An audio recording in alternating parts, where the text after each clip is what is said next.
Hi, guys. It is 4 o'clock, and I think I'm going to go ahead and get started. Welcome to another week. We finally have spring break within our sights. That's going to be super awesome. But yeah, I hope that you're doing well. It's warming up too. I played basketball yesterday. It was like 90 degrees outside. But it's pretty hot out there. I got sweating pretty bad.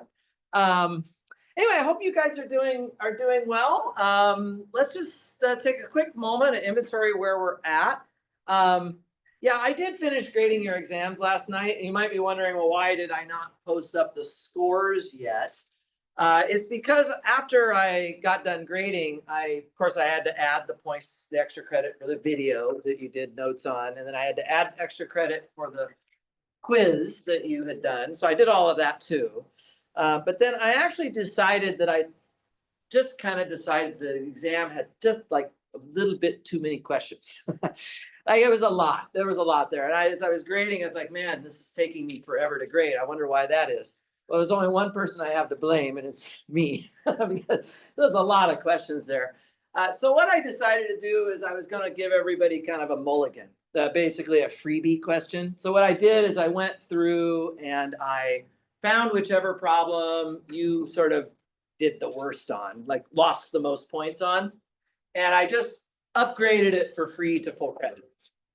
But I said to myself, I'm going to make a condition on this, which is number one, everybody has to turn in those video notes, which everybody did. 100% of this section, anyway, turned in those notes on time. And then the second thing was I wanted to make sure everybody actually came to class today. And you're all here. I'm so amazed. This is great.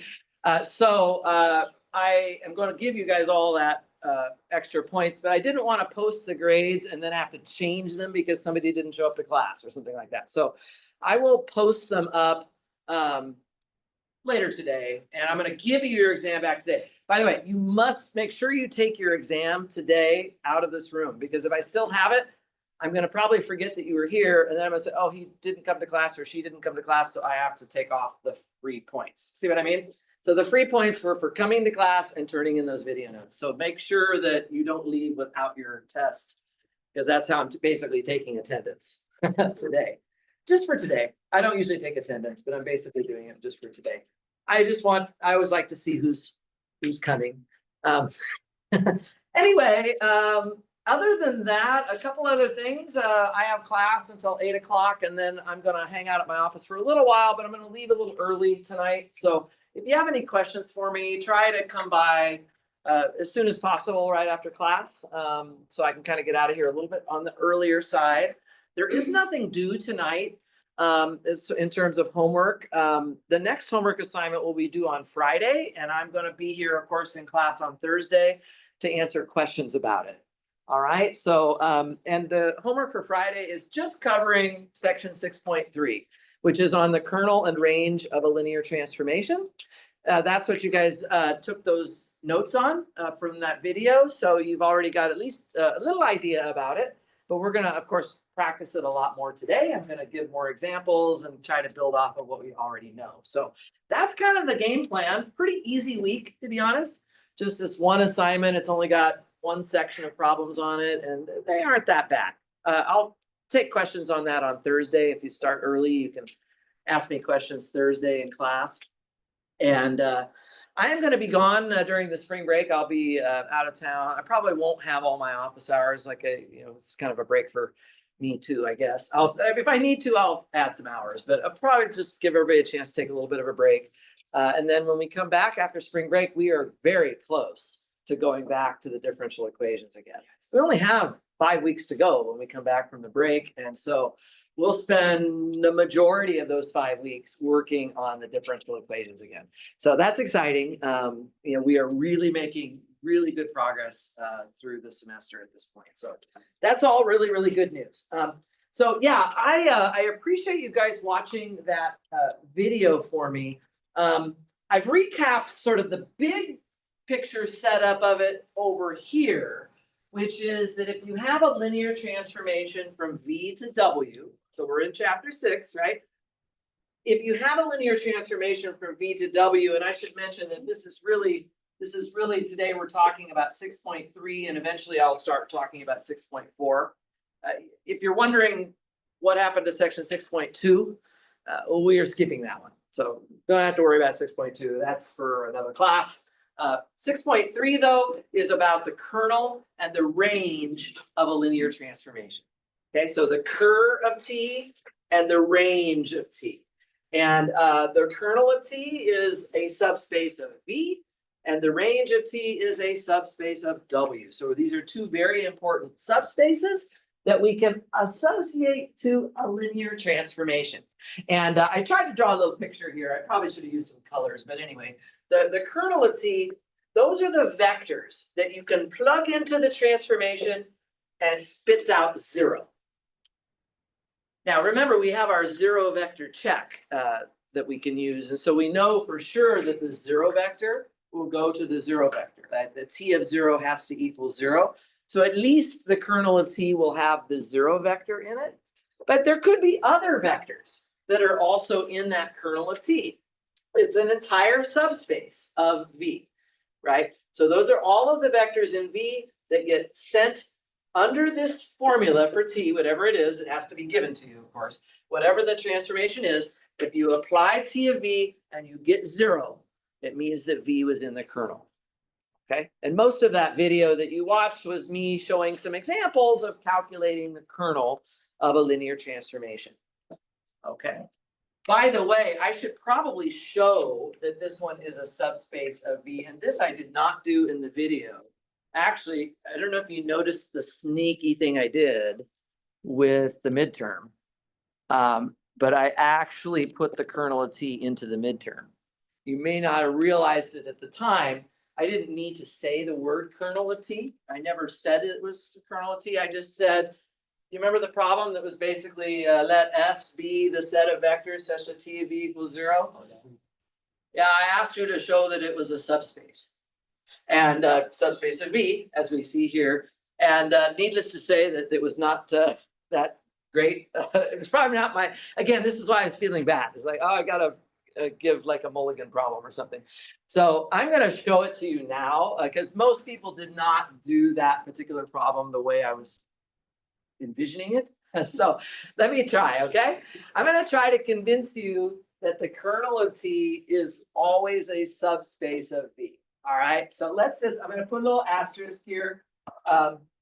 Kernel of T is a subspace of V. I'm going to talk about this part first, and then I'll come back and talk about the range in a minute. So let's just add this to the notes. This is one that we should definitely do.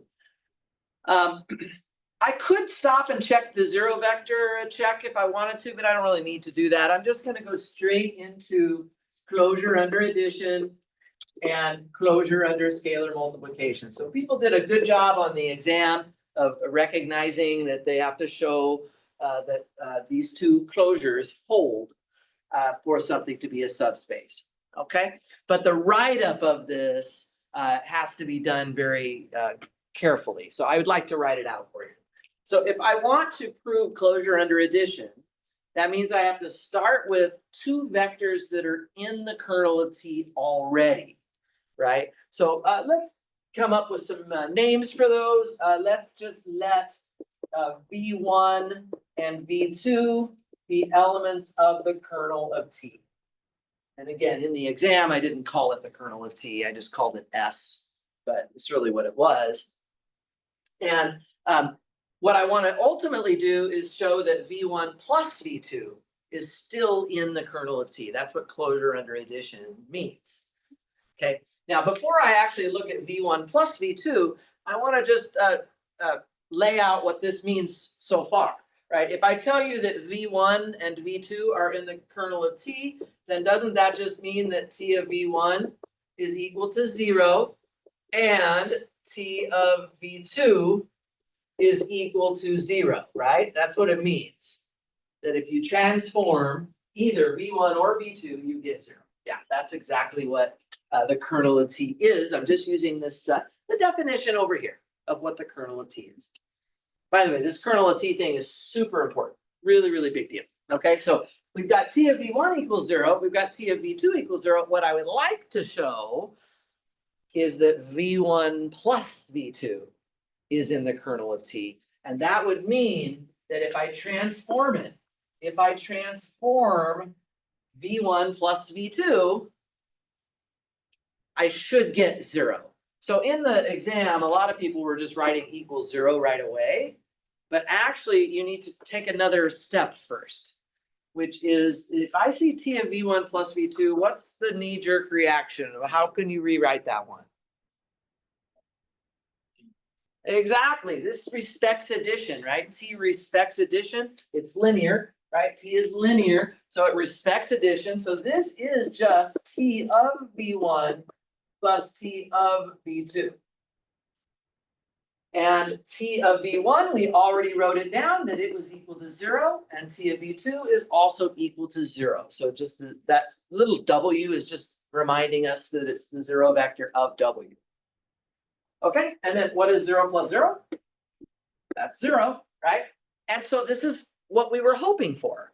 We were hoping that when we transform V1 plus V2, that we would get 0. And so a lot of people in the exam just put this on the end of that, like that, which I know I've been emphasizing that you need to do that, but it's not 0, an element of S that you really want to say. What you have to do actually is, first of all, tie your shoes. What you have to do is you have to then go back and write out what is the vector that you're talking about. The vector itself is V1 plus V2. That's the actual vector that's supposed to be in the kernel of T. Okay, so this is the way you would finish that one off. Okay, so closure under addition. So far, so good. All right, and then we also have to check that if we take any vector from the kernel of T and we do scalar multiplication, that it's also closed under that. So you know how I like to write this up. We usually take a scalar, which I usually call K, which is an element of the real numbers.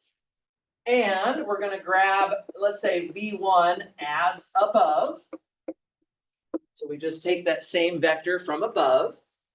And so then the vector I'm really interested in is K times V1. And I want to transform it. So I'm going to transform the vector K times V1. And what's your initial reaction on seeing an expression that looks like that? Exactly. I'm just going to pull that K right out in front. So this just becomes K times T of V1. T of V1 is still 0, right? So this is just K times 0, right? And then K times 0 is just 0. Make sense? Notice my formatting, white space on the left side, right? Series of statements with equal signs on the right side. Every time I try to follow that, that format. Okay, well, this is what we were hoping for. This is what we were hoping for. We've transformed KV1 and we've gotten 0.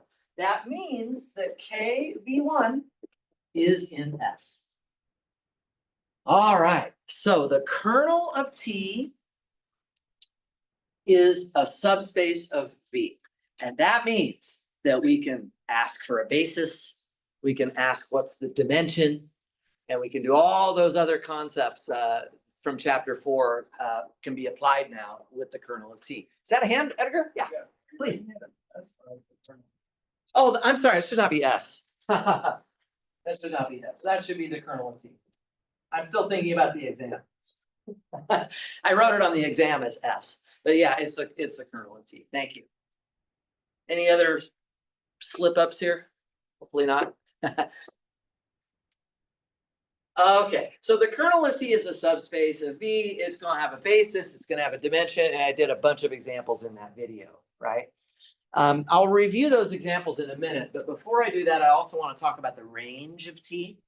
The range of T, back to my recap here, guys, those are the vectors in W that actually have arrows going into them. In other words, those are the vectors in W that actually show up as an output from the transformation somehow. And so not everything shows up always as an output, right? You can sometimes something could be missing, right? So this is saying, like you could have vectors up here. And those vectors might not have arrows going into them. There might not be any vectors in V that land on top of the vectors up here. So the range of T could be, some smaller, bubble inside of W here. This is just my little casual diagram for this. But the one thing that I can do in my video, what I did is I explained what the range of T is. It can be expressed as the span of a list of vectors. And what list is this? I just take any basis for V that I want. And by the way, there's no correct answer for what basis you are going to use. It could be any basis. I always try to pick an easy one, something that I know kind of off the top of my head is going to be a nice basis for V. I just take that basis. It might be a standard basis, for example, and I just transform all of those basis vectors. And I make the span of all of that. This is what the range of T is. Okay, so it's a span. You saw a lot of this on the exam, right? I gave you a span of a set, and I asked you to give me a basis, or I asked you, is it a subspace? Of course, we all know, don't we, that a span is always a subspace. I don't even have to take a breath to say that. I know that sort of cold. So because the range of T is expressed as a span, I don't have to do another big proof like I did here. I can just say this one straight away. Now, what is a basis for the range of T? It is not as simple as just listing these vectors. Because although the original V's are a basis, and so therefore they are Li, after you transform a bunch of vectors that are Li, depending on what that transformation does to those vectors, it could actually create linear dependencies. It could actually take some vectors that originally were Li to begin with, but then after you transform them, oh, now maybe they're no longer Li. That can happen. But you guys, and you did a good job on this on the exam, if you have a list of vectors and I ask you for a basis for their span, you know how to do that.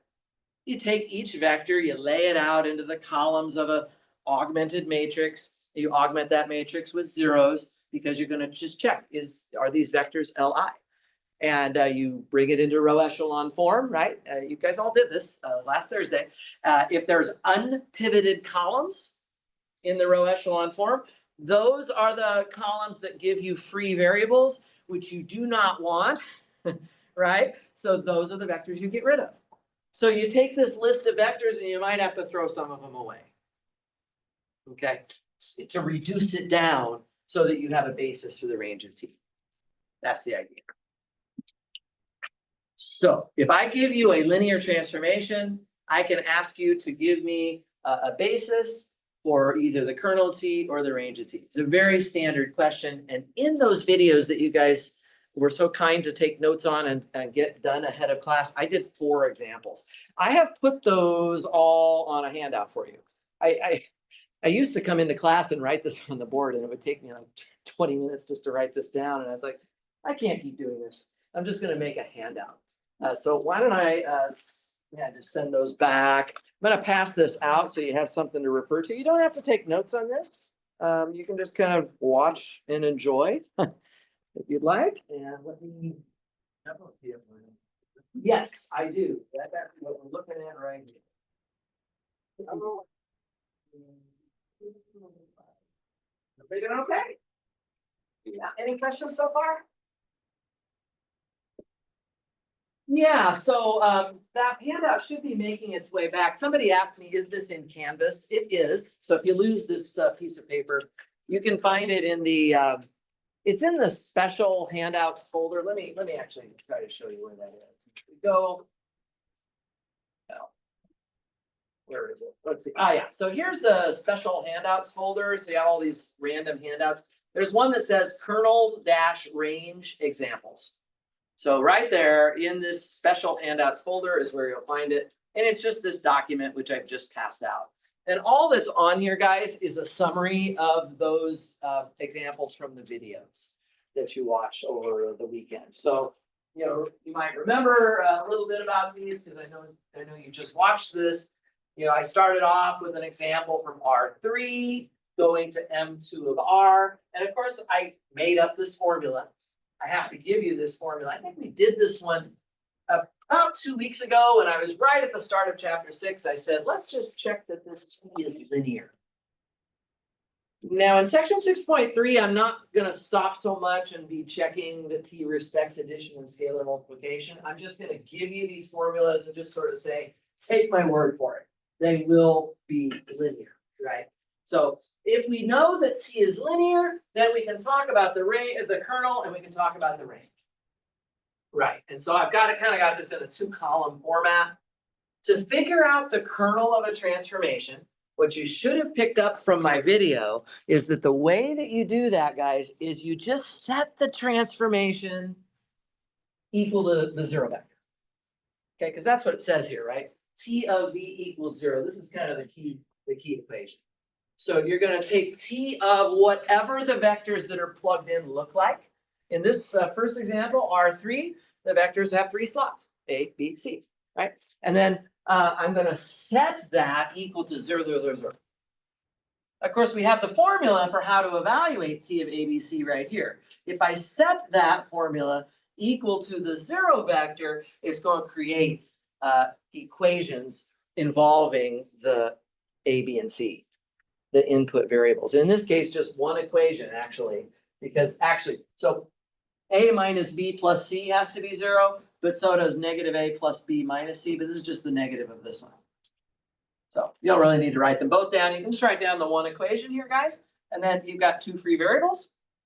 B and C can be thought of as free variables. You solve for A, yada, yada, yada. We've done this a million times, right? And then everything is expressible in terms of the free variables, which I'm calling R and T right here. Yeah. Bust out those variables and you'll get your basis. Right? So you bust out the R and the T and you get your basis. So really nice little summary of how you do the kernel of T. Make sense? Okay. Range of T, same idea. I have to use the formula over there. It's the span of a list of vectors. And what is this list here, guys? I'm just transforming 1, 0, 0, 0, 1, 0, and 0, 0, 1 using this formula. Now, guys, I used 1, 0, 0, 0, 1, 0, and 0, 0, 1 because it is the easiest basis of R3 that I know of. It's not that you had to use that one. You don't have to use that one. You can choose a different basis for R3, but the easiest basis that we all know is the standard one, 1, 0, 0, 0, 1, 0, and 0, 0, 1. So you just transform all 3 of those vectors, see what you get out. You get out 3 matrices, right? Each of them spits out a matrix. So you've got a list of 3 matrices here. But as I warned you earlier, as I warned you a few minutes ago, just because the original basis is Li to begin with, now that we've transformed that basis, we can look at this list, which is now a list of matrices, and what you notice is they're no longer Li. In fact, far from it. In fact, the third matrix is actually the same as the first one. And the second one is just the negative of the first one. So we need to remove, and I wrote the word remove on the handout there, remove those linearly dependent matrices from my list. For a basis, I can't have dependencies. So I get rid of those. And at the end of the day, my basis has just one matrix in it. That's it. So there you go. So in this example, we have a kernel that's got 2 basis vectors, and we've got a range that has 1 basis vector. Now, I'm just kind of reviewing again, so if there's any questions, I hope you guys will let me know. Or how do you feel about this? Is everybody comfortable? For Friday's homework, what a lot of the questions are going to be is find a basis for the kernel of T and the range of T. So it'll be exactly this process, right? You have sort of 2 separate things to work on, the kernel of T and the range of T. There's nothing that says you have to start with the kernel. You can do the range first if you want, and then go back and do the kernel. But each of them is a subspace of V and of W, respectively. Yeah. Okay. The second example is a little messier, to be honest. I didn't want to actually, glad I didn't bother to check that it was actually linear, but I wanted to do something with polynomials. So example 2, we go from P2 of R to M2 of R. And here's the formula. It's a little messy. Okay, so I plug in a quadratic polynomial, ax squared plus bx plus c, and I'm gonna spit out a 2 by 2 matrix. So we're always looking at what our universes are, right? V is the inputs, W is the outputs. What should things that get plugged in look like? What should things that get spit out look like? So I plug in a quadratic polynomial, I spit out a 2 by 2 matrix. And I've made something again where kind of just asking you to take my word for it that it is going to be linear. If it's not linear, guys, then it's basically we have nothing to talk about. There is no kernel, there is no range, we can't do anything, right? So we definitely need it to be linear.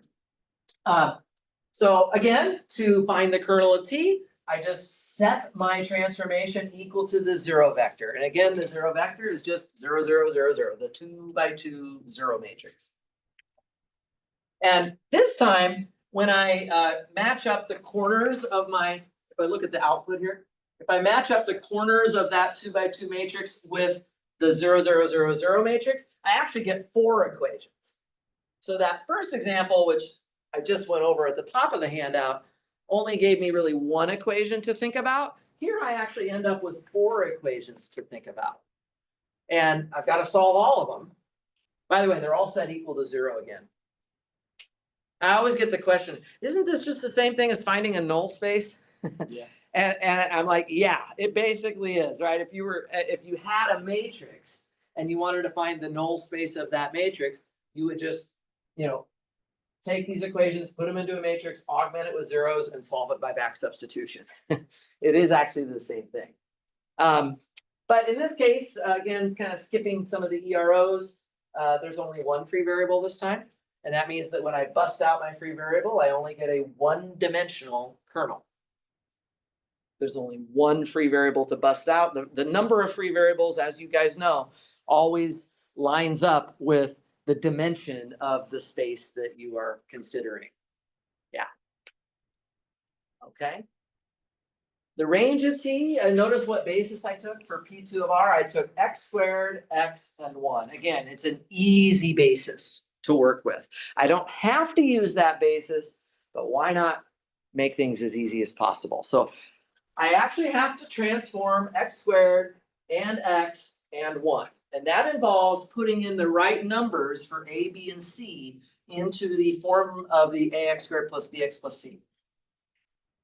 Right? So for example, if I want to know what's t of x squared, then what I got to do is I got to put a 1 for that a value, nothing for b, and nothing for c.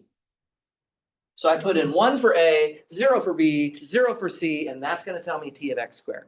And I have to just look at, well, what happens in the matrix if I put in 1 for a, 0 for b, and 0 for c? I get this first matrix right here. That's how it works. So you're just making your list over here by evaluating t of x squared, t of x, and t of 1. How do I figure out t of 1, for example? I'm bringing this up because students sometimes have some trouble with this step. How do I actually use the general formula to find, say, t of 1? So I have to look at this ax squared plus bx plus c, and I have to put numbers in for a, b, and c that'll make it look like t of 1. So to do that, I'm going to have nothing for a, nothing for b, and a 1 for c. And so if I come over to the matrix and I put a 1 everywhere I see a c, and leave the rest of it as 0. If I put a 1 everywhere there's a c, I'm going to get a 1, a 1, a -3, and a -3. That's it. You guys following me? It's totally okay to ask a question, by the way, right? We're doing so good. I'm just trying to review a little bit. Turns out that now I wrote the word remove here. That's because I went to the effort to figure out if these vectors are Li.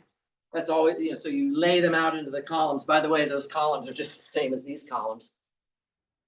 And you notice that the third column is unpivoted. Well, the unpivoted column is the bad guy, right? That's the one that's creating the free variable, which means the vectors are LD. So that's why I said, let's remove the third vector. My basis is just the first 2, just those first 2, right? I get the spirit of this? So this time, it's kind of interesting. On the problem at the top, the kernel was two-dimensional, I think. Yeah, the kernel was, on the first problem, the kernel was two-dimensional, the range was one-dimensional. On this problem, the kernel is one-dimensional and the range is two-dimensional. Let's keep going. I want to look at the next example. On the back side of that handout, there should be a backside there. This is another one that I had done in class a while ago as an example of a linear transformation. This one is a little more annoying because the formula for this transformation on example 3, they just plug in P of X. It's not spelled out as ax cubed plus bx squared plus cx plus d. We're looking at P3 of R. So those are cubic polynomials. So something in P3 of R would look like ax cubed plus bx squared plus cx plus d. And so I need to rewrite this transformation using this more explicit representation of the polynomials. I'm not going to be able to find the kernel of t if I just leave the formula like this. I need to get it spelled out with, get my hands on all of these terms, right? So I've got to actually write out ax cubed, bx squared, cx plus d. But then I just plug that in, and you can see what I did. I took 2 derivatives of what I plugged in, minus 3 times 1 derivative of what I plugged in. Okay, and so I had to take those derivatives here, and then I just simplified it. Kind of got all the x squareds in front, the x's in the middle, and the constant terms at the back. And again, to find the kernel of t, I have to set all of that equal to 0. That just means term by term, and I did it here, negative 9a, that's the x squared coefficient. It has to be 0. 6a minus 6b, that's the x coefficient. That also has to be 0.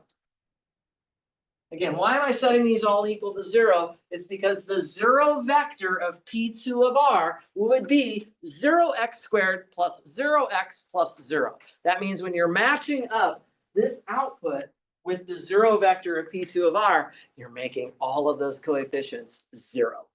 Yeah. So you get a system of equations again. In this case, A, B, and C all turn into 0. The only thing that's still alive is actually the D variable. The D variable actually somehow doesn't show up in these equations, which means that it's actually free. So D is free, so I called it T. And once I busted out that T, I'm going to scroll this down just a tad. Once I bust out that T, I get my basis, which is just 1. Just 1 right here. Okay. And then the range of T, I won't go through all the details again, but again, I had to calculate T of x cubed, T of x squared, T of x, and T of 1. Those are the basis vectors of P3 of R. I'm just transforming all of them one by one and putting them into a list. And it does turn out that the last one, P of 1, is just 0. So I have to remove that. The 0 vector, by the way, guys, should never be in a basis. There was 1 or 2 people who had a 0 vector in a basis over the weekend, which I had to get my red pen out for. So the 0 vector is never in a basis for a vector space ever under any situation. Right. So the basis is just the other 3 polynomials right there. So again, we have a pretty small kernel, only one-dimensional. And on this example, a pretty big range, 3-dimensional. Okay, so that's kind of interesting. And then finally, the last example that was on the handout, just reviewing one last time. This is for the matrix transformations. And just to keep it really short and sweet with you guys on this example, whenever you have a matrix transformation, guys, the kernel of that transformation is always just the null space of that matrix. And the range of that transformation is always just the column space of that matrix. So I went through the details of that in the video that you guys watched. So I won't belabor that here. We all know how to find null spaces and column spaces. So there's nothing too foreign about this. This should be pretty familiar. If I ask you for the kernel or the range of a matrix transformation, I'm really asking you something that you've known how to do since chapter 4. Questions at all?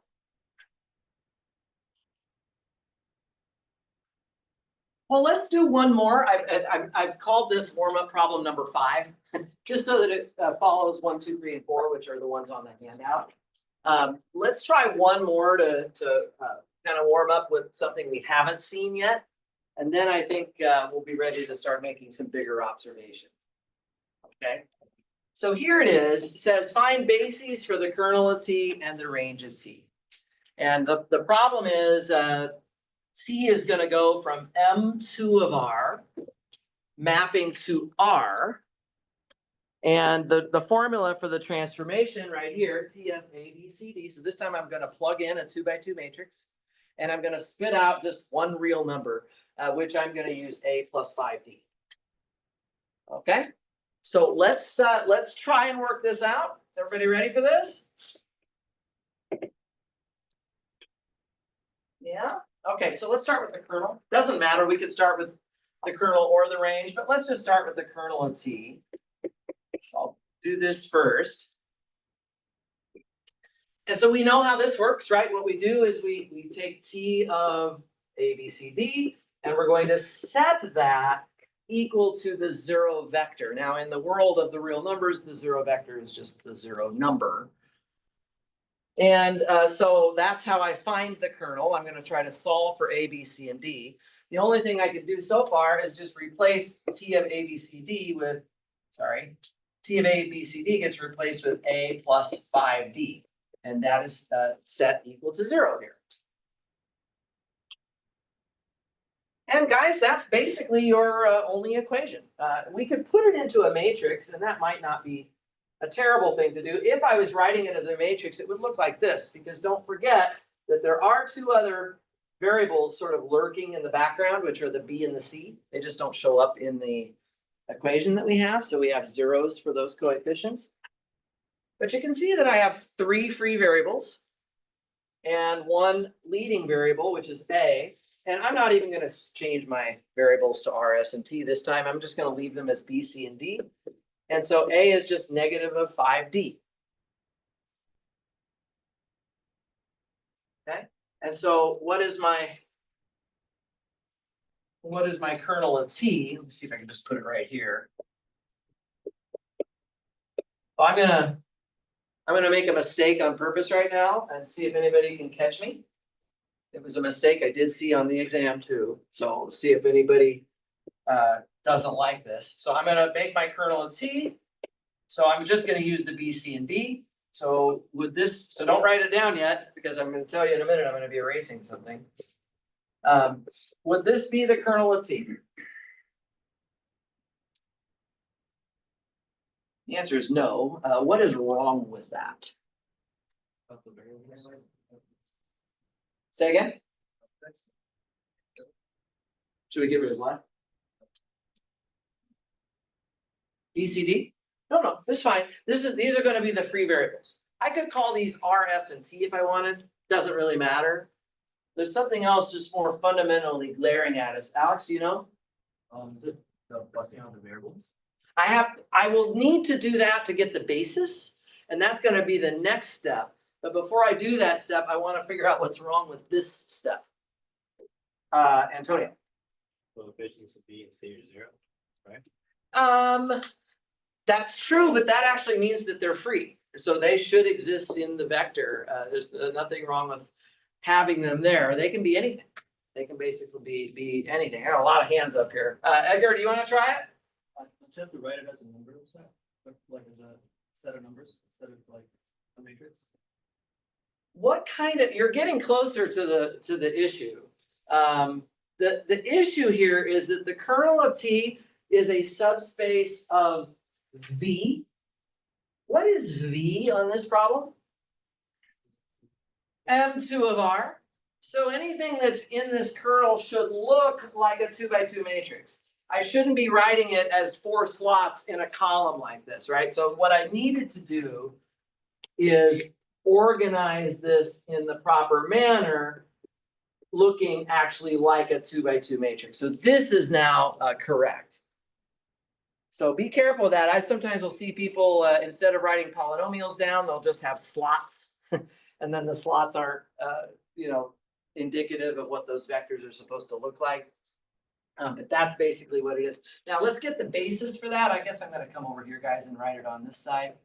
The basis is what I get when I bust out the B, C, and D. So when I bust out the B, I'm gonna get 0, 1, 0, and 0. And then when I bust out the C, sorry, I need just a little more room here. Basis for kernel of T. So here we go. We bust out the B and we get 0, 1, 0, 0.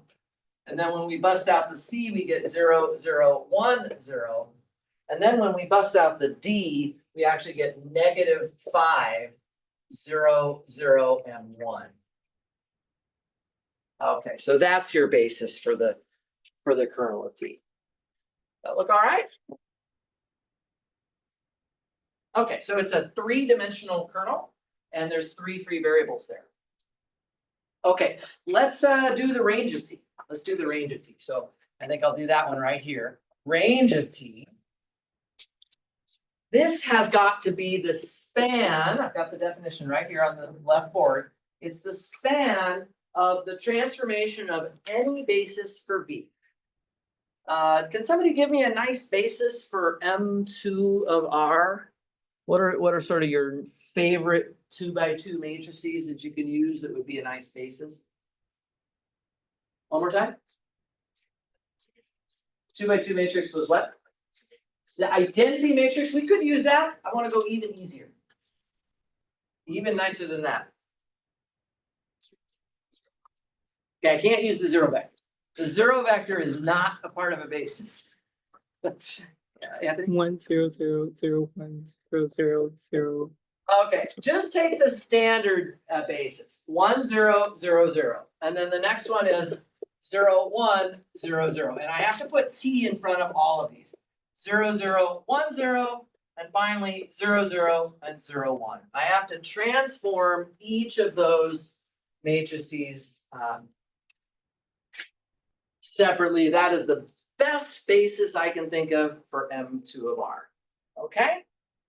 So let's figure out what these outputs are. What is T of 1 0 0 0? So I come over to the formula. Here it is. T of 1 0 0 0. I plug in a 1 for A, I get 1. Okay, so this is a 1. And then when I do 0 1 0 0, so 0 for A, 1 for B, 0 for C, 0 for D, there's no B on the right side, so this is just 0. Okay. What about T of 0 0 1 0? Also gives you 0, exactly. And what would be T of 0 0 0 1? 5, exactly. It's just a list of the outputs of the transformation. And that would be it, okay? And then what is my basis? Well, it's not gonna be 4-dimensional, guys. After all, look at your W here. Your W is only 1 dimension. Any subspace of W can't be any bigger than that. So you're gonna start throwing stuff away. You get rid of those 0 vectors. 5 is just a scalar multiple of 1, so you can get rid of it as well. So remove these guys here. And what we get is that the basis is just 1. Yeah, the basis is just 1. Okay. People following that? How that works? Okay.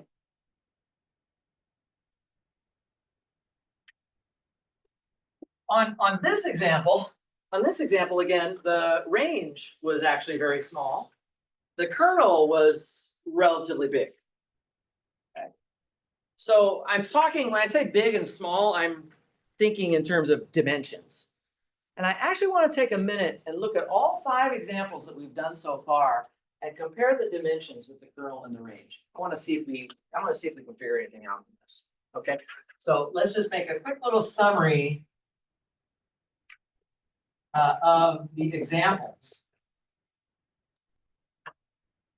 Make a little summary here. I'm going to draw this out as a table. So see if you can, or at least 5 rows, I guess. So we have 5 examples here. And the first one, so I'm just going to go back to the handout here and just copy it down. T was going from R3 to M2 of R, right? And then what I want you to do, guys, is I want you to have two columns over here. And in the first column, get rid of this. So I have enough room to write on top of here. I want to write down the dimension of the kernel of T. And then in the second column, I want to write the dimension of the range of T. I want to do this for each example and see if anybody's noticing anything. Okay? So a gold star for anybody who notices any interesting observation about the results here. So if we go back to this first example, the kernel had 2 basis vectors in it, and the range had 1 basis vector in it. Okay? On the second example, T was going from P2 of R over to M2 of R. And on the second example, if you go back to the handout, the basis for the kernel had only 1 polynomial in it, and the basis for the range had 2 vectors in it. That was a 1 and a 2. I'm just going off the handout. Okay, the third one, T was going from P3 of R over to P2 of R. On example 3. And if we review the handout again, we can see that the basis for the kernel had only 1 thing in it. And the basis for the range had 3 things in it. Okay, so that's 3 examples. Does anybody think they see a relationship yet? Maybe do? Okay, hold on.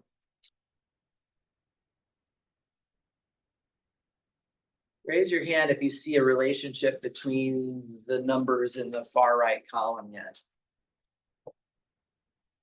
Not yet, or maybe Joe? Okay, I tell you what, let's do the 4th example and everybody's gonna see it. Everybody's gonna see it when I do number 4. T on number 4, right? T goes from Rn to Rm. This was our matrix transformation, and then let's see, what did it say here? Under the kernel, it's actually still on the screen there. Under the kernel, it says null space. What was the name for the dimension of the null space of a matrix? Did we have a word for that? The nullity. The nullity. So this is just going to be nullity of A. The kernel, the dimension of the kernel is just the nullity of A. And then what about the range? It says the range of T is the call space. Do we remember what the dimension of the column space was equal to? The rank of the matrix. This was the rank. Ooh. Does anybody remember any kind of relationship between the nullity and the rank of a matrix? The rank nullity theorem, you guys nailed that on the exam the other day, right? The rank nullity theorem tells me, let's just remember that the rank of A plus the nullity of A, it was supposed to add up to n, right? So this was the famous rank nullity theorem, and it did come up on the test. The rank nullity theorem. If we add the 2 numbers together, we get n. Take a look here, guys. So the nullity plus the rank gave us the same value as the n. Look at all these other examples. Kernel, the dimension of kernel plus dimension of range. 1 plus 3 adds up to 4. 1 plus 2 adds up to 3. 2 plus 1 adds up to 3. It looks like when we add up the dimension of the kernel to the dimension of the range in every one of these examples. Oh, we didn't do number 5 yet. Sorry. It's looking like it's adding up to the dimension of whatever V was. Let's add number 5 to our table here. Number 5, we're going from M2 of R, and we're mapping it over to just R. And we've still got the work on the board here. The kernel right here, 1, 2, 3. So the dimension of the kernel would be 3 on that example. And the dimension of the range, we only have 1 vector here. That would be a 1. And again, if we add up 3 plus 1, we get 4, which is the dimension of M2 of R. There is a theorem here. This is not just a coincidence. It turns out that every time you add up the dimension of the kernel to the dimension of the range, you're always going to get the dimension of V. V is the input vector space. Let's write that down because that is a really nice result. I'm going to go ahead and use this board over here to write down. This is called the general rank nullity theorem. Okay, so let me just do that here. The general rank nullity theorem. Right, so the general rank nullity theorem. It's not technically the rank nullity theorem, but it's related to it. It's pretty obviously related to it. So let me get this on camera here. So what it says, guys, is that if t, which is a function from v to w, is linear. So if I'm looking at a linear transformation, then the dimension of the kernel of t plus the dimension of the range of t, if you add up those two numbers, guys, you will always get the dimension of v. It will always give you whatever the dimension of v is. Really, really nice result. Super helpful. Now, see, you're always going to know the dimension of v. This number over here, like, take a look. Every single one of these examples, you know what these dimensions are. These are very familiar vector spaces. So there's no big mystery about what the dimension of v is. If you know what that number is, then you can play these other two numbers off of each other to help figure them out. Can you believe that? Okay. That's amazing. Because what it says, let's say, for example, that you figure out that the dimension of the kernel is 2, right? Then even before you think about the range of t, you're probably going to know what its dimension is. If you believe this theorem, then as soon as you figure out the dimension of the kernel, you'll know the dimension of the range. Or if you figure out the dimension of the range, you'll know the dimension of the kernel. You can play this formula off of each other between these two numbers, because you're going to know this number. You're going to know this number. Let's do one more example. I want to show you how powerful that is. I'm going to do a sixth example here, if I can find it. Yeah, here it is. Okay, so let's do one more example, number 6. And then now that we sort of know what we're expecting, this will help this to make more sense, right? So let's do t. T is going to go from R2 over to P2 of R this time. And I'm going to do it via T of A comma B.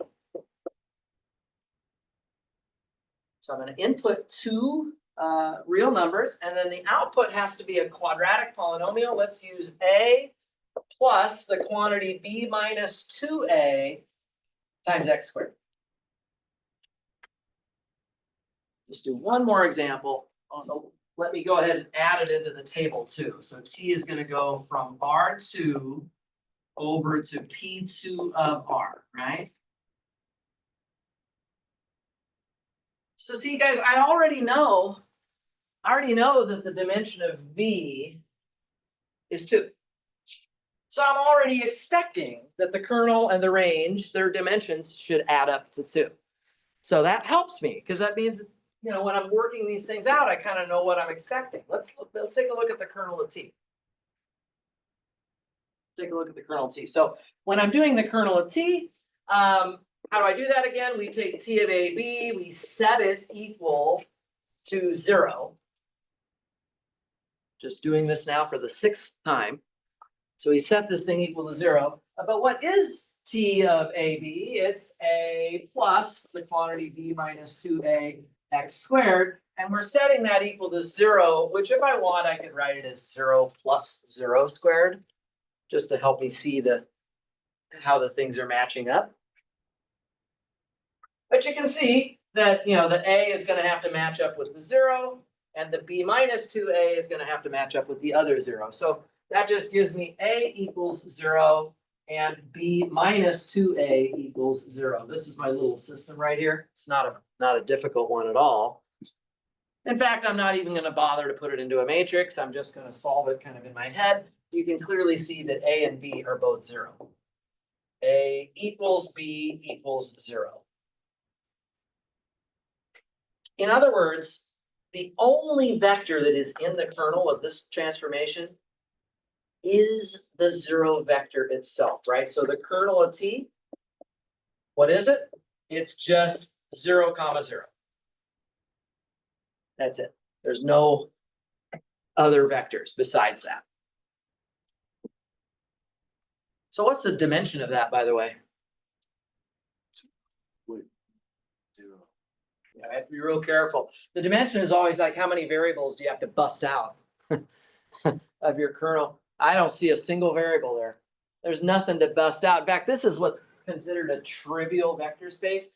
Guys, this dimension of this kernel is 0. This time we have a 0 in our table.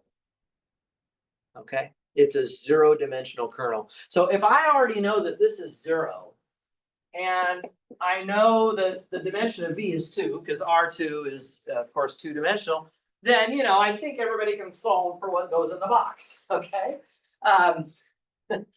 And that's just nice to know that, right? So, oh, even before I figure out what the range is, I know what its dimension should be. That's so helpful. That's so helpful. So let's actually do the range of T. Trying to impress you with how handy this formula is, right? It's a really handy formula. So if I wanted to do the range of T, we would just remember that this is the span of the transformation of any basis for R2.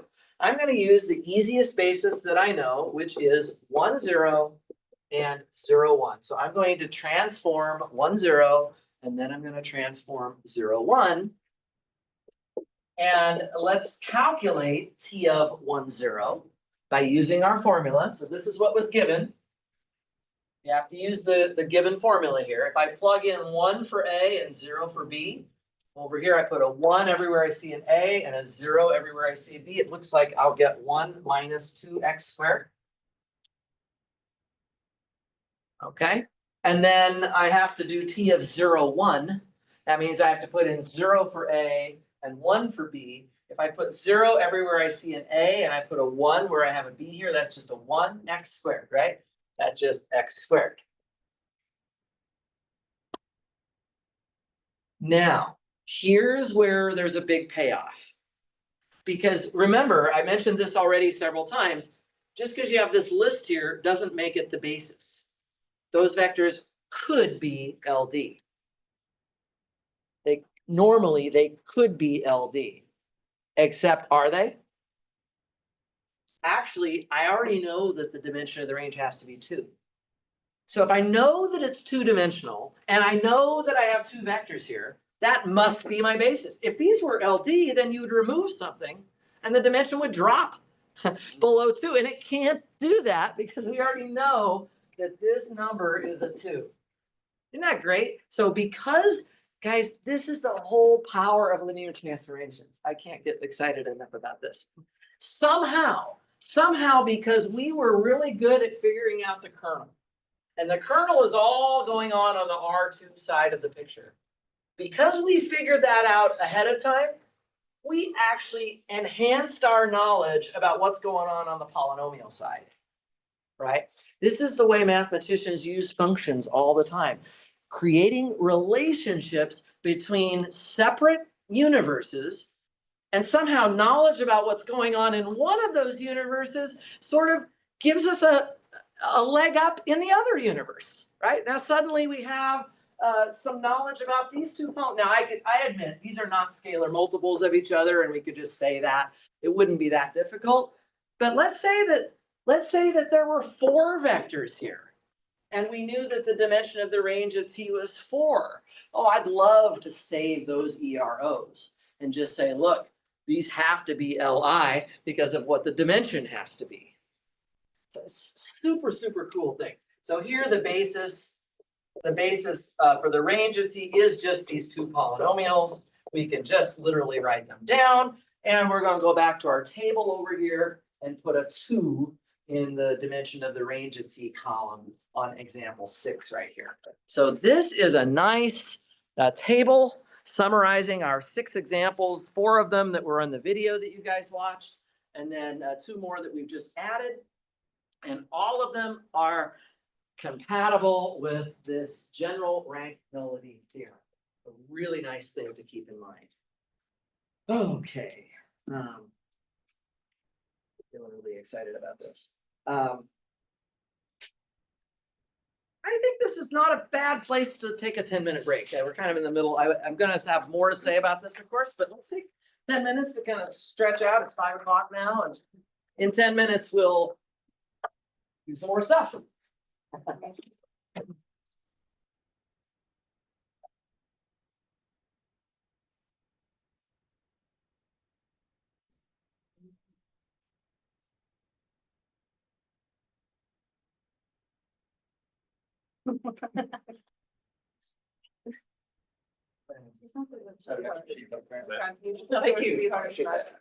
Yeah.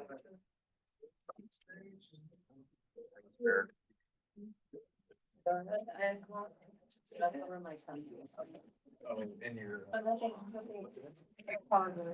Oh, that's it, right?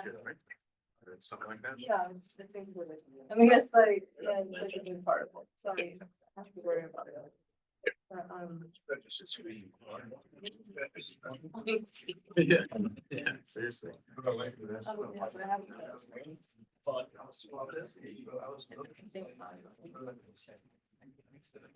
I'm trying to. You did? Where? Where is school? Yeah. Okay. Like I so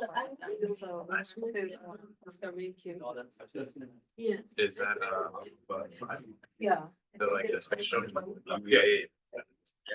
Like, That's like that's- mine. I was, like, Oh, it is? well, that's- Oh, okay, yeah, so his teacher was like, oh, you're like, and we'll see how much. But you didn't find out. Yeah, so like. Wow. Yeah, they all. But I didn't want to. Yeah, yeah. Might have to do that. And then so there was like one right now.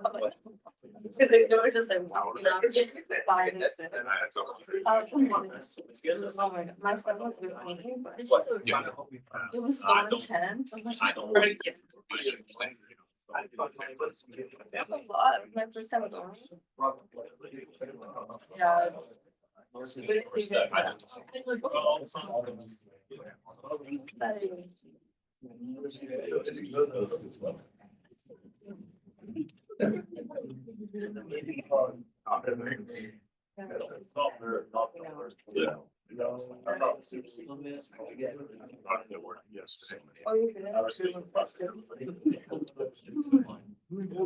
Yeah.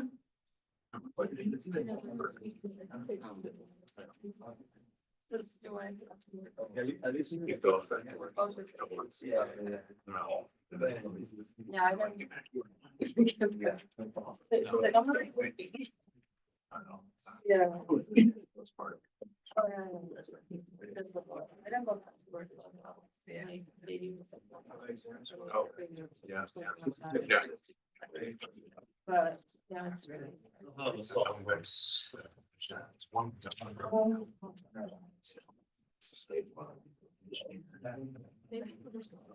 Oh, okay. That's it. That's it. Back to work. Everything is. Right. No, it's good. Because they even do this.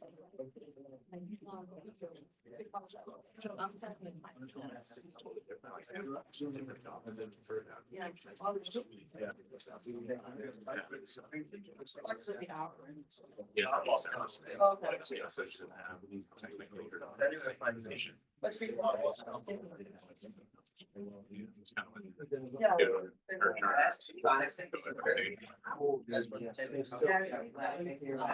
Yeah. Yeah.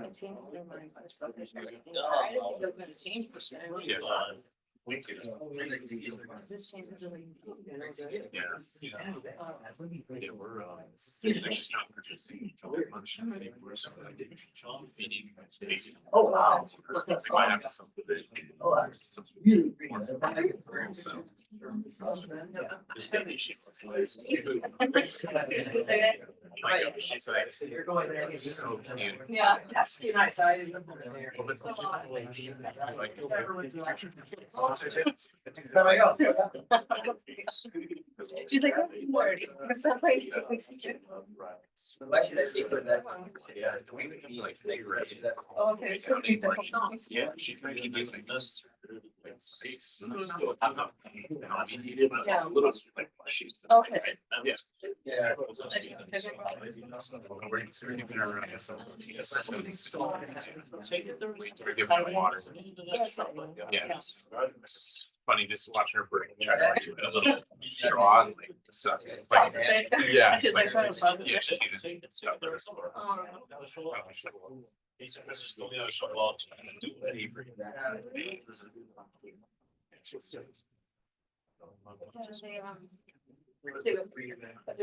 Yeah, it has to be, yeah, it has to be, like, yeah, yeah, it has to be. I gotta give you this. I call it. Massage this time. That's Or what father. Yeah. That's what get something. Belts, it walks. Oh, she's in the league, so in height, she's like 8 so in height, she's 52nd percentile, and then weight, she's like 22.3%. You're like, you working? I mean, 'cause maybe. She's a little chunk. Eat. Yeah, but.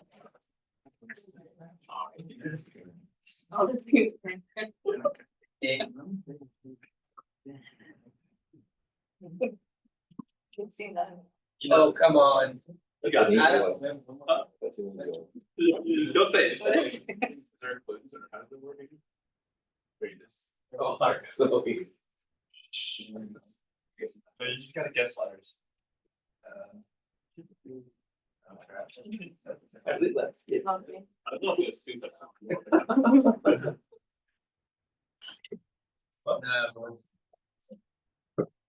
Letter. For.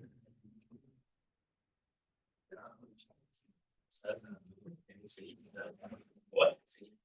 Wrote these. These are the best. I can't think of it. I got You figured it out. Can I guess? No, I just told you. Why would you guess it if I just told you? Who knows what to say? Oh, no. Is there a W?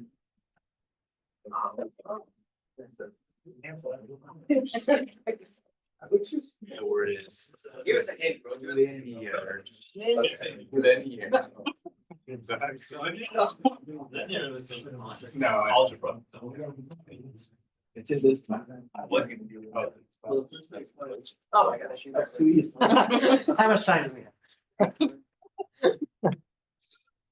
At least we're not on our I don't phones. think I remember how that game works. So you guess a letter and And then if you get it wrong, you lip or something. oh, and then if you lose if you get the whole. The whole body. Yeah, right. You have two hands. It's sort of like Wheel of Fortune. You have a guess? For what the word is? Yeah. I can't even, Oh, it's my handwriting, so. no, that's an E up there, right? That is, that's, signalers. So I'm supposed to guess a letter or guess what the whole word is? If you know. If you don't solve it. I don't. But if you guess the word. Oh, Yeah. I do think I know what it is. Oh, okay, then don't say it, never mind. I think I know what it is. I think I know what it is. It's from this class. Yeah. Oh. Then we're not paying attention. Yeah, come on, guys. Oh. Turtle? Oh, yeah, there you go. I saw KDR. Except I have bad news. I don't think it's spelled that way. Oh, wait. Oh, there's an E. Yeah. I got it too. So no wonder we can't win this game. Yeah. Our MC doesn't know how to spell the word. Yeah. It's. How does that work with, can you do it with a word that has more than one? Yeah, The yes, same letter? yeah. Okay, so people can just recall the same letters. Well, I think like if it's E, then I could have put E. It's two E's though. So that was Oh, on me. you were supposed to fill it in. Yeah. Oh, I see. That was a user error. I see. My bad, guys. I used to know how that thing worked.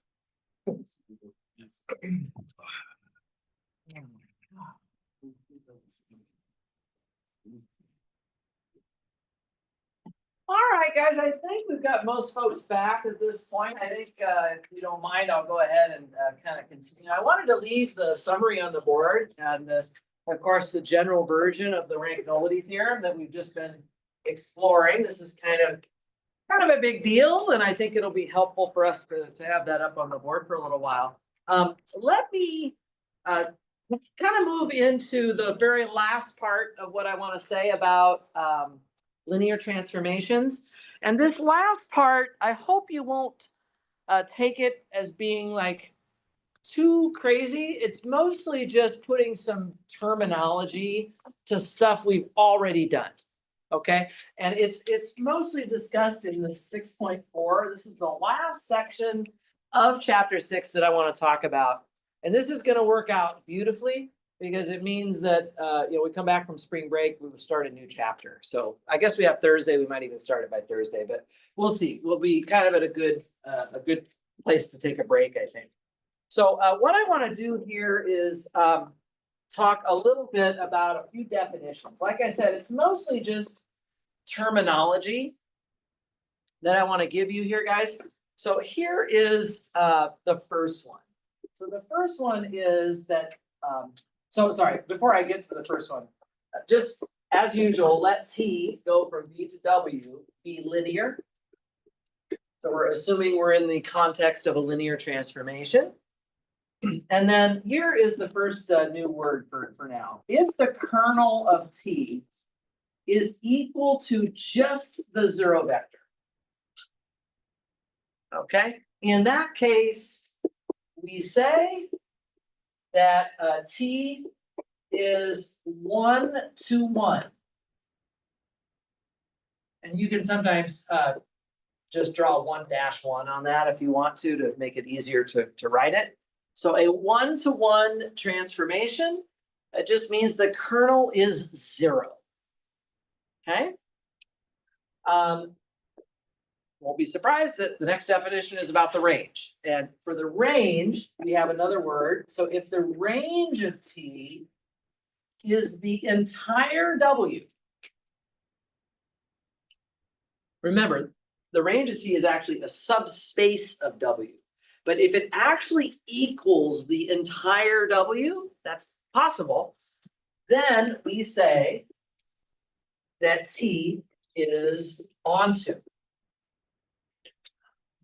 Okay, so a linear transformation, it could be 1-to-1, it could be onto, or it could be both, or it could be neither. Actually, if it's both, there's another word for this. So one more definition here, guys. If T is both 1-to-1 and onto, we say T is an isomorphism. Kind of a big fancy word. T is an isomorphism. So an isomorphism is just a linear transformation that is both 1-to-1 and onto. And in this case, we say that V is isomorphic to W. If there is an isomorphism between V and W, if my transformation is both 1-to-1 and onto, then we're going to say that V is isomorphic to W. And the way that we're going to write that, the notation that you'll see me using sometimes for this is I'll write V sort of like equals W, but with a little squiggly twiddle on top of it. V and W are not literally equal to each other. Not necessarily, no, but they are isomorphic, which essentially means that from the point of view of an algebraist like me, The two vector spaces are basically the same. They work the same. And I'm gonna show you some examples of that in a minute. But before I do that, we've already got 6 examples on the board here. Can we come back to this little table and let's just figure out for each one of these, whether whether the transformation is 1-to-1, onto, both, or neither, just based on what I see here. So like if I look at the first one, I can ask myself, is the kernel, well, actually, I should let you guys tell me. And maybe not just looking at the first one, just looking at the whole thing. Can anybody tell me if any of these 6 transformations are going to be 1-to-1?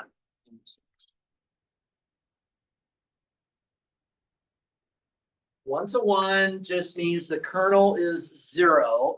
Is the kernel 0 on any of these? The last one, right? This one. So the last one is 1-to-1. So this is 1-to-1.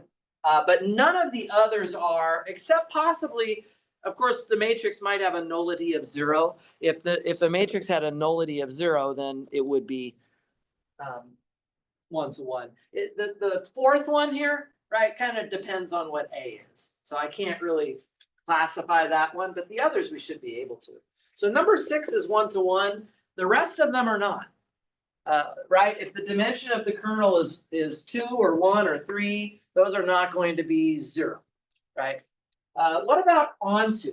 So for onto, we're looking at whether the range of T is equal to W. The W is the vector space on the side here. So again, you can do this just from the dimensions. Just from the dimensions. Does anybody see any of these that look like they might be onto? 2 and 5. Say it again. 3 and 5. 3. Okay, take a look at W for number 3. P2 of R. What's the dimension of the range? 3. That's the full size of P2 of R, right? So I know that my W here, P2 of R, is equal to the range of T just from the size considerations, just from dimensions, right? So if the dimension of the range is 3 and W is 3-dimensional, then they're equal, right? So this one, number 3, is onto. Number 3 is onto, and somebody said number 5 as well, right? Take a look at number 5, guys. On number 5, my dimension of my range is 1, and my W is also dimension 1. So they match up. That means they're equal. So this is going to be an onto. All right, so this one is onto. Any others? I don't think so. I don't think so. I think that's it. So like number 1 would be neither. And so would number 2, right? 1 and 2 would be neither. You can see the kernels are not 0, and you can see that the ranges do not have a big enough dimension. The dimension of the range is not big enough to match what W is, right? M2 of R, we all know that's 4-dimensional, right? So if this is 4-dimensional on W, these numbers are not big enough for it to be onto. Okay, so we don't have any that are both. We have a 1-to-1, we have a couple of ontos and a couple of neithers up here. And like I said, item 4 would depend on the matrix as to which category that one would actually fall into. Is everybody with me? Okay, let's do a couple more examples. So I figured that all out, by the way, just by looking at the dimensions of everything. It's kind of a numerical analysis that you have to do. Okay. Well, now that I've erased it, I probably shouldn't have. It's okay. So 1-to-1, just summary here, kernel of T is 0. And onto just means that the range of T is equal to W. So this is the key thing. So I'm gonna give you a couple more practice problems. So we'll just maybe call these examples to practice on. And the question I'm going to ask in these examples is T 1-to-1 onto both or neither?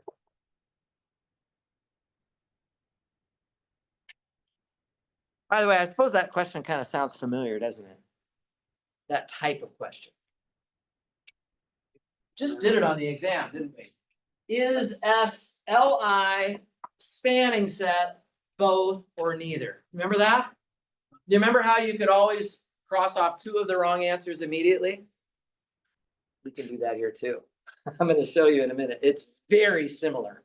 It's going to remind you tremendously of that previous case where we were answering these kinds of questions. So it's really quite nice. But before we get to that, let's just try an example here. Let's assume that what we know, I'm not even gonna give you a specific formula here, guys. I'm just gonna give you T, which is a transformation from P6 of R going over to R5 with the dimension of the kernel of T equal to 2.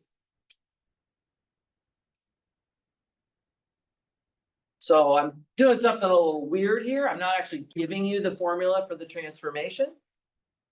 But I'm gonna try to see if we can answer this question just based on what I've told you. So we're trying to decide, would this transformation, with this information, would this transformation be 1-to-1, onto, both, or neither? Let's just start with 1-to-1. Would this transformation be 1-to-1, the way I've established the given information? Doesn't look like it, because 1-to-1 means that the kernel should be 0. And I said here, suppose that the kernel is 2-dimensional, right? So it's not 1-to-1. Okay, so I'll just say not 1-to-1, since the dimension of the kernel is equal to 2.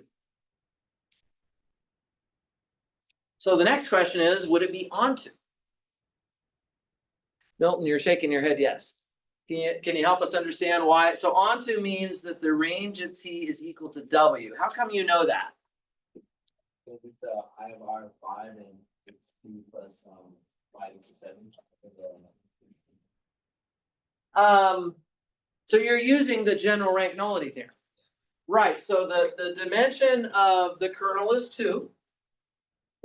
We don't know about the range yet, but this adds up to the dimension of V. What is the dimension of V on this problem? 7. P6 of R has a dimension of 7. So what's the dimension of the range? 5. Now, how does that compare with W? 5. So it matches, right? So therefore, the answer is yes, it is onto. So it is onto. That's a yes.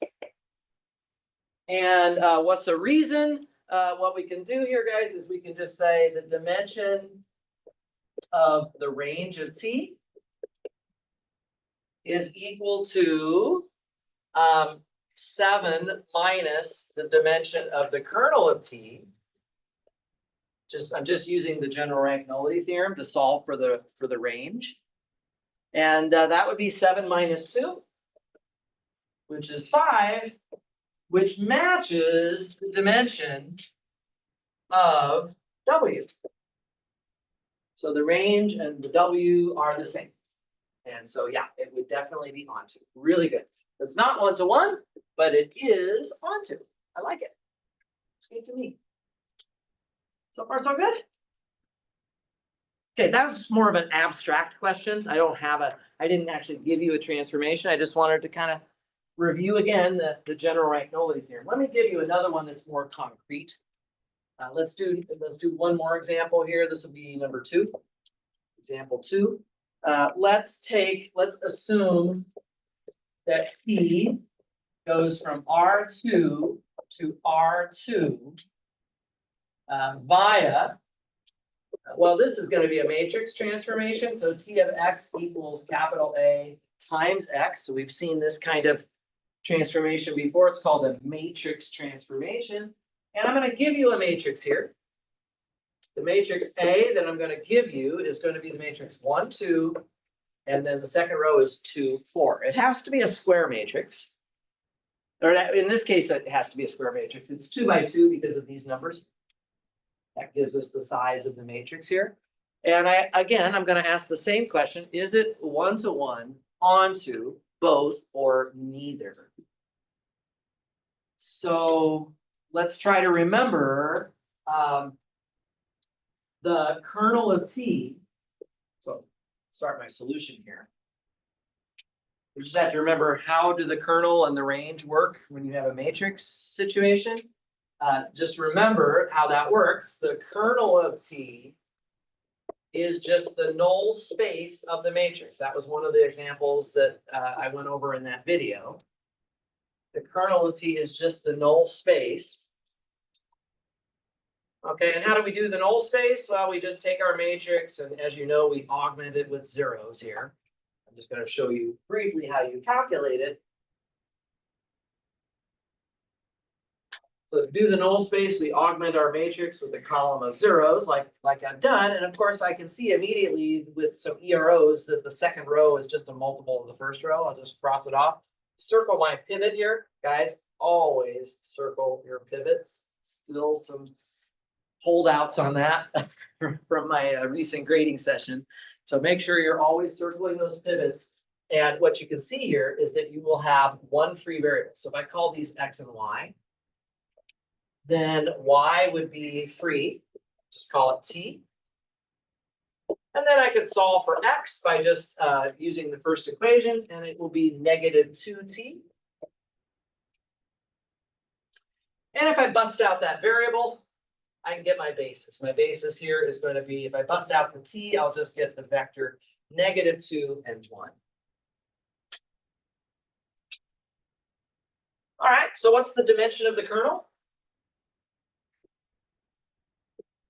How many basis vectors did I find?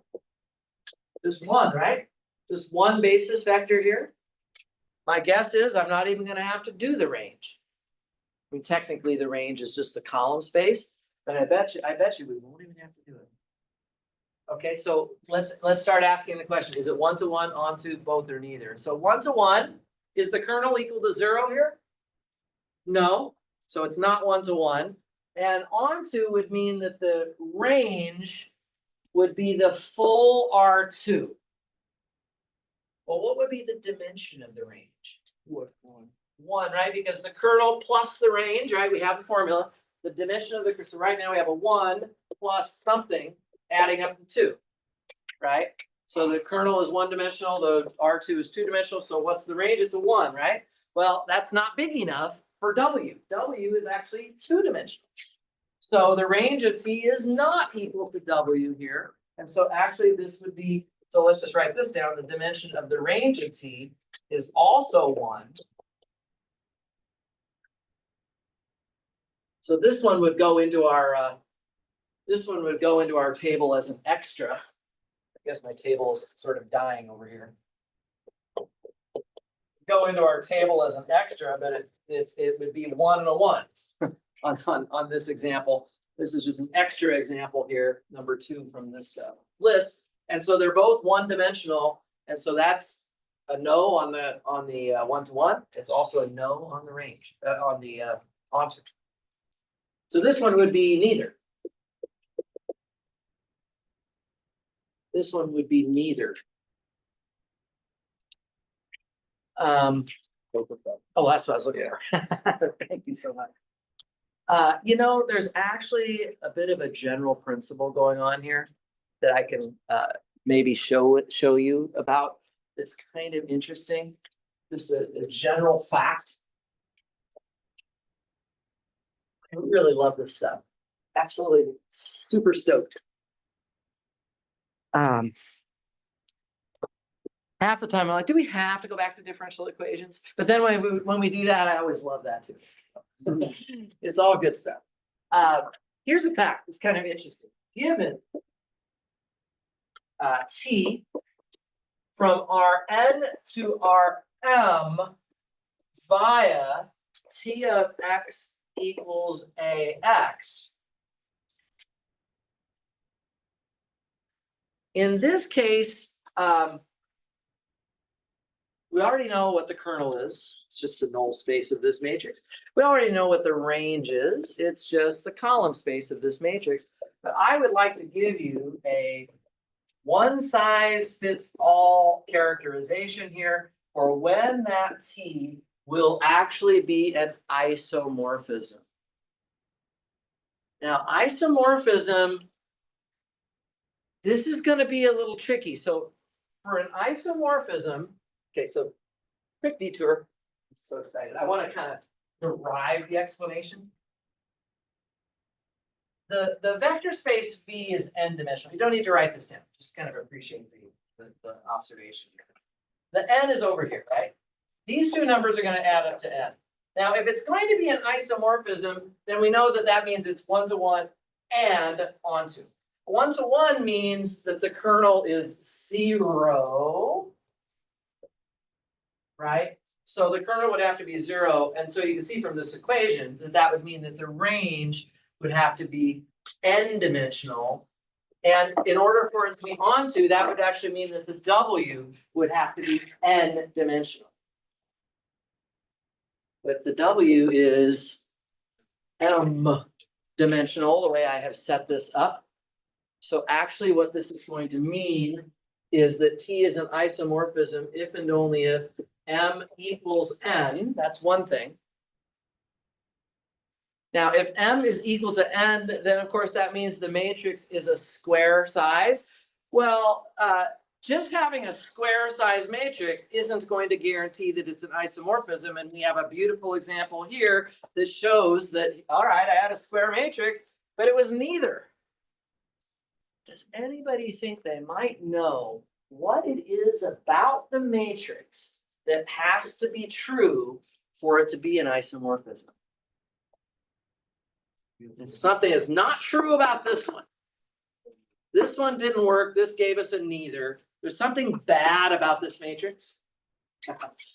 I know you know. I know you know. Angela? Yeah. The rows can't be linear combinations of each other. They have to be. The rows of the matrix are Li. I love it. Can somebody say that in a different way? No free variables. Yes, that's also a good way to say it. Can somebody give me another way to say it? Say it again. Oh.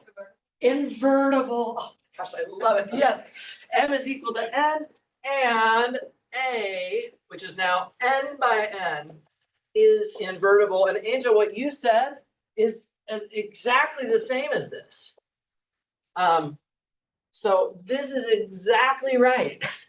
It will be an isomorphism exactly if the matrix was invertible. And of course, we know how to test that, right? We can see if the rows are Li. See, if the rows are Li, that's an invertible matrix. If the determinant is not 0, that's an invertible matrix. You guys remember the A, B, C, D, E, F, G, H, I, J, K, L, M, N, O, P theorem? And the invertible matrix theorem? We now have even more things we can say. That when we have an invertible matrix, it will coincide with having an isomorphism between the vector spaces. Super cool. Super cool. But you see that to even have a chance of having an isomorphism, the M and the N have to be the same. They absolutely do. So the input vector space and the output vector space, they have to have the same size, right? Hey, it makes sense, doesn't it? If I say that, I erased my definition here, but when I say that two vector spaces are isomorphic, they're basically the same, right? I wrote it like this a few minutes ago. I shouldn't have erased it already, but right, two vector spaces are isomorphic. They're basically the same, right? They're basically the same. Okay, great. So if I give you a matrix transformation and I ask you, is it 1-to-1, onto, both, or neither?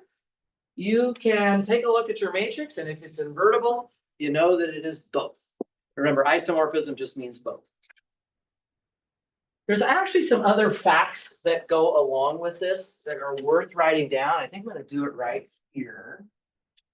And this will be something that is flashcard worthy, or however you guys are highlighting your notes down. And you're going to want to get this kind of memorized. So let me come back over here. I'm going to write down some facts here. And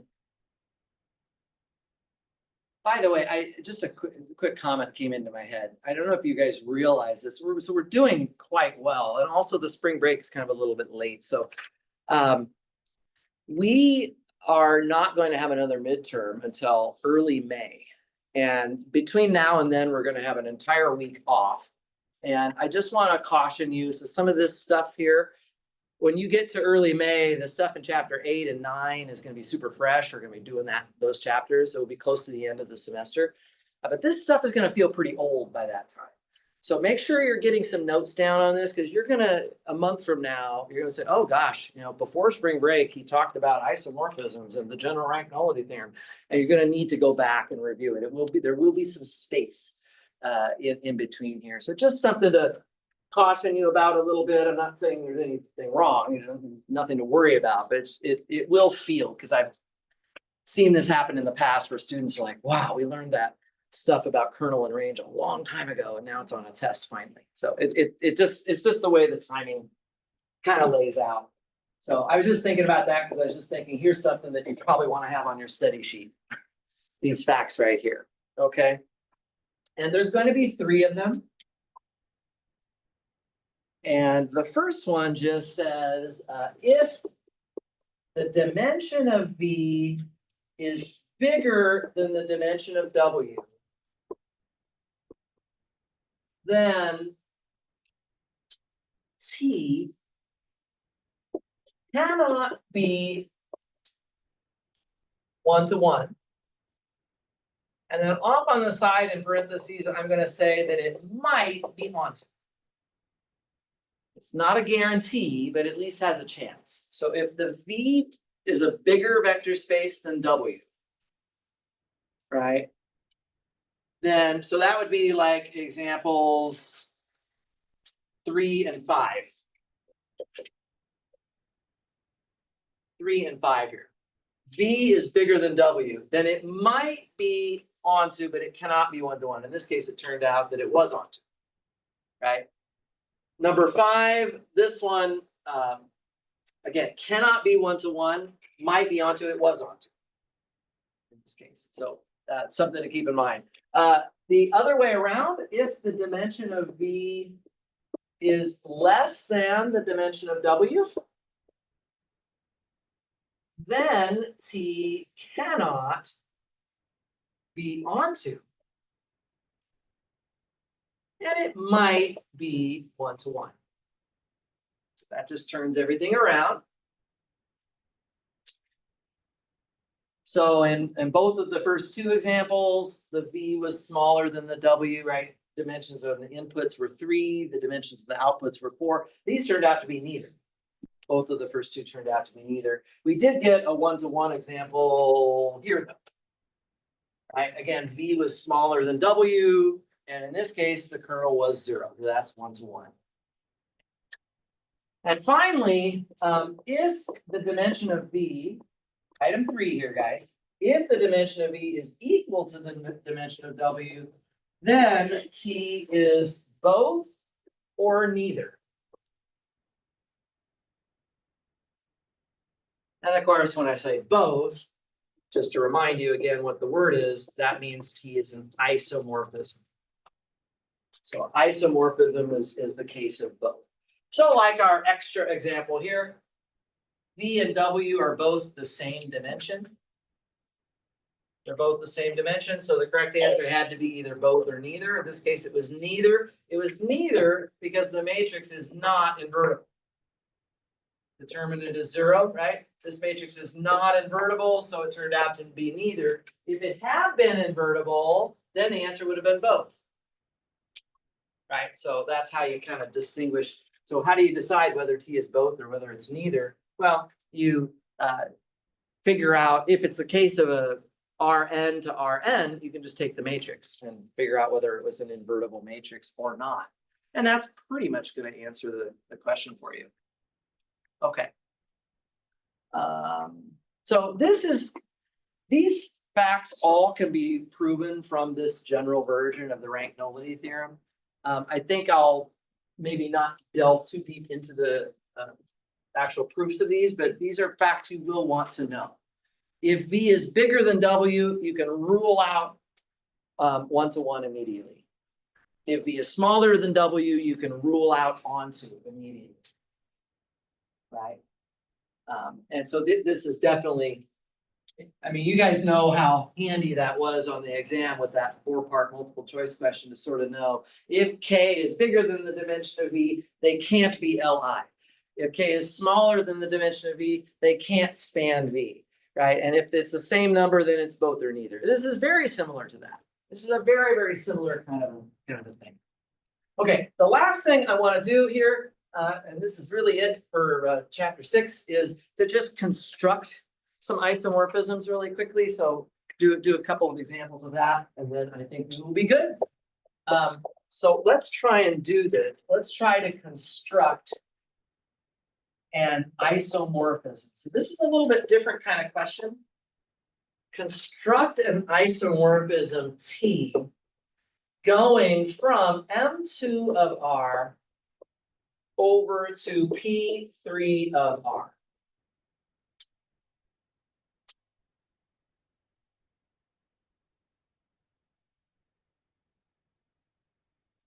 I want to stop and make sure this is not a trick question. Remember, you will only be able to make an isomorphism if the two vector spaces have the same dimension. Why? Well, because if V is bigger than W, it's impossible to make something that's 1-to-1. If V is smaller than W, it's impossible to make something that's onto. The only way you even have a chance of constructing an isomorphism is if V and W have the same dimension. Do they? 4 and 4.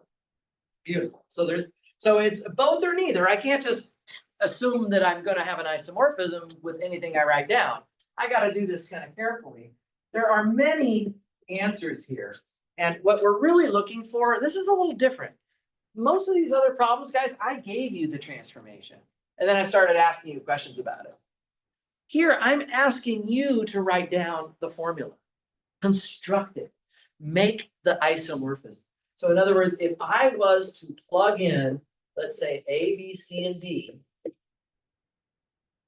what they're asking for here is, how could you spit out a cubic polynomial based on the 4 inputs of that matrix, A, B, C, and D? How could you write down an output over here that would be in P3 of R? In other words, could you give me a formula that would work? AX cubed plus CBX squared plus CX plus D. It seems too easy, doesn't it? It seems too easy, but that is absolutely right. I should say that is one right answer. There are, of course, other right answers, but this would be the easiest one. That is an isomorphism. Check it out. What's the kernel here? If I take T of A, B, C, D and I set it equal to 0, isn't that just going to mean that A, B, C, and D are all 0, which meant that your kernel was 0? All right, that's 1-to-1. And since it's both or neither, in the case when the dimensions are the same, it's got to be both or neither. So if it's thumbs up on 1-to-1, then it's got to be thumbs up on onto as well. Yeah. Okay. Now, I want to just take a minute. So what we're really saying, guys, if we have constructed this isomorphism, then this means, just going to come back to some notes here. This means, doesn't it, that M2 of R is isomorphic to P3 of R. I'm not saying that they are literally equal. They're not literally equal. After all, on the left side, I'm working with matrices. On the right side, I'm working with polynomials. But you know what? As somebody who's interested in vector spaces and how they work with addition and scalar multiplication, they basically work the same way. If you start adding matrices together here, you can translate that into adding polynomials on the other side in a corresponding way. Let's just say for a minute that I hit my head on a rock and I forget how matrices work, right? Suddenly, I don't know how matrices, but somebody hands me a matrix. I don't know. Come up with some 2x2 matrix. Come up with some matrix, but I don't like matrices. I'm scared of matrices. I forgot how matrices work completely. But I do happen to know that the world of matrices is isomorphic to the world of polynomials, and I'm totally good with polynomials. What this is saying, guys, is that you can do a dictionary translation. And you can say, I'm gonna take that matrix and I'm gonna rewrite it as a polynomial. Okay, no need to take notes here. I just want to give you an appreciation for what isomorphisms are about. So I can say, oh, I'm comfortable with this. I'm good with polynomials. So I can add and subtract and scalar multiply with this kind of object.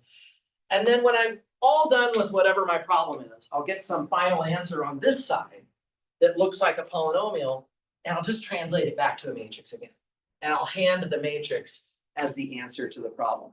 So you see, it's a dictionary. The isomorphism provides the dictionary that will take a matrix and turn it into a polynomial, or take a polynomial and turn it back into a matrix.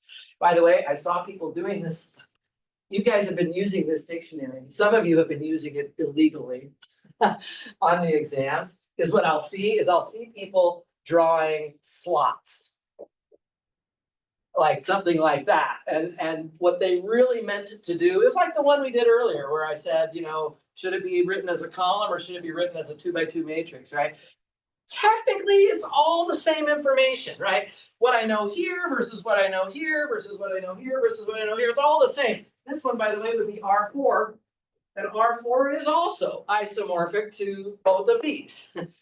My point just being that all that we're really sort of looking at here is different representations of the same thing, right? So I can spend my life living in polynomial land, and Jesus can spend his life living in matrix land, and I can write out and spend 3 hours writing out a bunch of polynomials. He can solve the same problem, writing out a bunch of matrices. We can compare our work, and we'll be able to use this transformation to kind of go back and forth, and I'll be able to understand him and he'll be able to understand me. So it's actually quite nice. What it really means, and this is, I have bittersweet feelings about this, because what it really means is there's not as many different vector spaces as I've maybe been leading you to believe. R4 and M2 of R and P3 of R, they're all really kind of the same. They got 4 slots, whether you draw them as a vertical slot or whether you put them into a 2x2 or whether you decide to decorate them with powers of X, right? They're really the same thing. The math works the same, the addition, the scalar multiplication, all that stuff works the same. So in some sense, and this is what we do in Math 307, in some sense, we can kind of turn everything into some Rn, right? Because there'll be some dimension that matches with Rn, and then he goes, all right, I'm just gonna do everything just using slots. Forget polynomials, forget matrices, I'm just gonna use slots to show everything. I'm kind of sad about that because it kind of waters it all down. It says, oh, you didn't really need to learn about you know, polynomials or matrices. You could just have done slots for the entire semester. There are some linear algebra classes that do that. The entire class is just about Rn. They never look at any polynomials. They never look at any matrices. I just feel like they're missing out on a lot of good stuff. So anyway, any questions here? Okay, well, we're a little early, but that's all right. I know I sometimes run a little long, so I'm gonna stop early. I'm gonna pass back these exams now. If you want to talk to me about this, feel free to stop by my office and do so, and I'll be glad to give you sort of my feelings about where things stand. Let me actually stop this recording first. Remember that